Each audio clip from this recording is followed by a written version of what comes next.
안녕하세요 여러분. 오늘의 흥미로운 영상 내용은 무역전쟁 위협으로 미국 주식 2022년 이후 최악의 분기를 기록 그리고 더 이상 미스터 나이스 가이는 없다. 트럼프와 싸우며 캐나다는 미스터 엘보즈를 선보인다에 관한 것입니다. 우선 좋아요 버튼을 누르고 채널 구독 및 알림 설정도 잊지 마세요. 여러분의 관심과 지지가 저희에게 큰 힘이 됩니다. 첫 소식은 월스트리트 저널의 보도를 바탕으로 미국 증시가 2022년 이후 최악의 분기 성적을 기록한 이유와 그로 인한 글로벌 투자 흐름의 변화에 대해 깊이 있게 설명드리겠습니다. 2025년이 시작되자마자 미국 증시는 예상치 못한 큰 충격을 받았습니다. 미국과 주요 무역 파트너들 사이의 관세 전쟁이 다시 불거졌고 기술 기업들의 주가 상승세도 멈추면서 시장 전반에 불안감이 퍼졌습니다. 그 결과 미국의 대표적인 주가 지수인 S&P 500과 나스닥은 2022년 이후 가장 나쁜 분기 성적을 기록하게 되었습니다.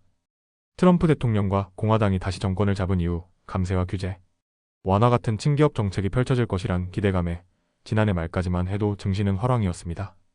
인플레이션도 점차 식어가면서 연방준비제도는 세 차례 연속으로 금리를 인하하며 시장에 긍정적인 신호를 보냈죠. 하지만 새해가 밝자 상황은 급변했습니다. 트럼프 행정부가 다시 관세 카드를 꺼내들면서 무역 파트너들과의 갈등이 재점화되었고 이는 기업들의 불확실성을 키우는 결정적인 요인이 되었습니다. 미국 기업들은 다음 단계를 쉽게 예측할 수 없는 상황에 직면했고 이로 인해 투자 계획, 채용, 지출 등이 모두 보류되는 분위기입니다. 특히 기술 주식에 대한 기대감이 꺾인 것이 컸습니다. 인공지능 열풍을 이끌던 엔비디아는 1월 중국 AI 기업이 개발한 모델의 경쟁력을 위협받으면서 주가가 급락했습니다. 애플과 마이크로소프트도 함께 하락세를 보이면서 전체 기술 섹터가 흔들렸습니다.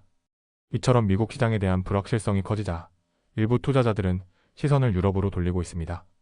미국과 달리 유럽의 주식시장은 방산 지출 확대, 상대적으로 낮은 주가, 경기 회복 기대감 등의 요인으로 인해 다시 주목받고 있는 상황입니다. 특히 독일, 프랑스 등은 최근 국방비를 대폭 확대하기로 하면서 방산주가 크게 뛰었습니다.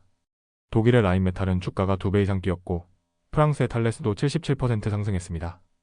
유럽 주식시장을 대표하는 STOXX 유럽 600 지수는 올해 들어 S&P 500보다 9.8%포인트 높은 상승률을 기록하며 2015년 이후 가장 큰 차이를 만들어냈습니다.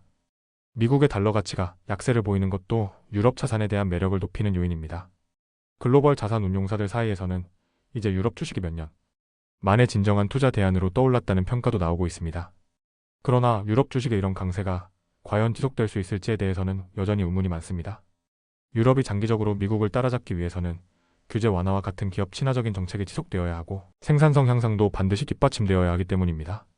한편 미국 투자자들 사이에서는 금과 국채로의 안전자산 회귀 현상도 두드러지고 있습니다. 금 가격은 올해 들어 무려 19%나 상승하면서 2011년 이후 가장 큰 3개월 상승률을 기록했습니다. 국채 수요도 늘어나면서 10년물 수익률은 지난해 말보다 낮아졌습니다. 하지만 모든 지표가 부정적인 것만은 아닙니다. 미국의 고용시장은 여전히 견조하고 2월 소매 판매도 소폭 상승하는 등 경제의 기초 체력은 살아있다는 분석도 많습니다.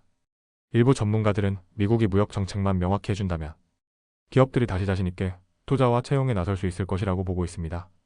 결론적으로 현재의 증시 침체는 단순한 조정이 아니라 무역 정책, 기술 섹터의 변화, 글로벌 투자 흐름, 지정학적 리스크 등 여러 복합 요인이 작용한 결과입니다.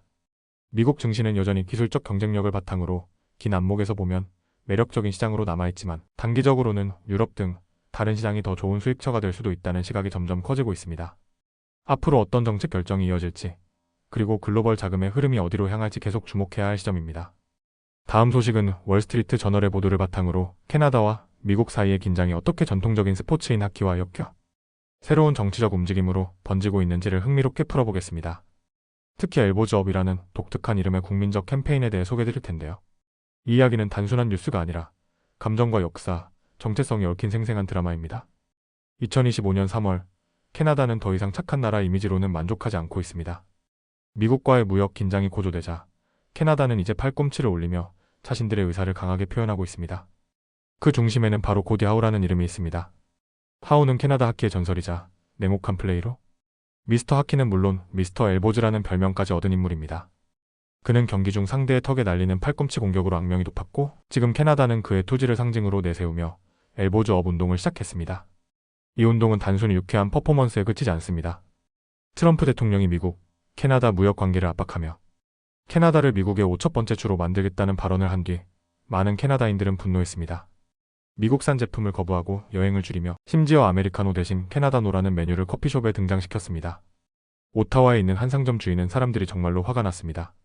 미국에서 들어오는 주문도 취소했습니다. 라며 감정을 숨기지 않았습니다. 하지만 분노는 정치와 무역을 넘어 캐나다 스포츠의 상징 중 하나였던 웨인 그레츠키에게까지 번졌습니다.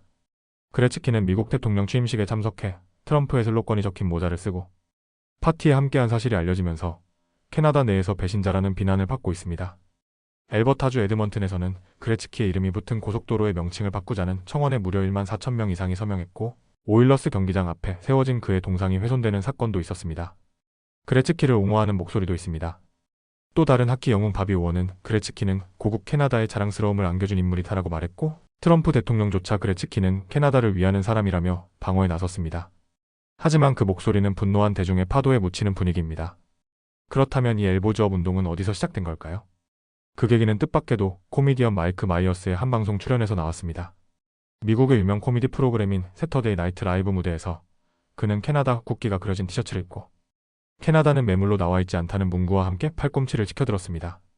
이 장면은 전 국민의 심장을 울렸고 곧바로 엘보즈업 운동으로 확산됐습니다.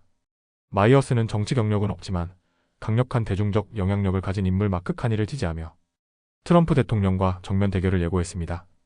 카니는 전직 중앙은행 총재 출신으로 이번 총선에서 자유당을 이끌고 네 번째 연임에 도전하고 있습니다. 그는 때로는 팔꿈치를 들어 올려야 한다며 하키링크 위에서 마이어스와 함께 영상 캠페인에 나섰습니다. 두 사람은 캐나다 유니폼을 입고 굳은 표정으로 국민들에게 메시지를 던졌습니다. 이처럼 캐나다는 지금 사과하기 좋아하는 나라라는 오래된 이미지를 벗고 새로운 자존심을 내세우고 있습니다. 하지만 그 반작용도 존재합니다. 일부 금융기관은 트럼프의 관세로 인해 위험이 커진 철강 분야 종사자들에게 모기지 대출을 꺼리고 있으며 일부 전문가들은 지나친 감정적 대응이 현실적인 해결책이 되기 어렵다고 경고하고 있습니다. 토론토의 한 모기지 전문가인 론 퍼틀러는 이렇게 말합니다. 나는 캐나다를 지키겠다는 사람들의 열정에 분노하진 않아요. 하지만 싸우자, 맞서자는 구호가 세계 최대 경제국과의 문제를 해결할 방법이라고 생각하는 건 비현실적입니다. 결국 이 모든 움직임은 단지 하키나 무역 갈등 그 이상의 문제입니다. 이것은 국가 정체성과 자존심, 그리고 미국과의 관계 속에서 캐나다가 어떻게 자기 목소리를 낼 것인가에 대한 고민입니다. 여러분, 오늘은 월스트리트 저널의 보도를 바탕으로 캐나다와 미국 간의 갈등이 어떻게 하키의 전설 고디하우와 국민적 감정으로 이어졌는지 알아보았습니다. 엘보즈업이라는 외침은 단순한 구호가 아닌 캐나다가 이제 더 이상 뒤로 물러서지 않겠다는 선언일지도 모릅니다. 오늘은 여기까지입니다. 다음 영상에서 더 유익하고 흥미로운 내용으로 찾아뵙겠습니다. 이 영상은 투자 의견이 아닙니다. 매우 감사합니다.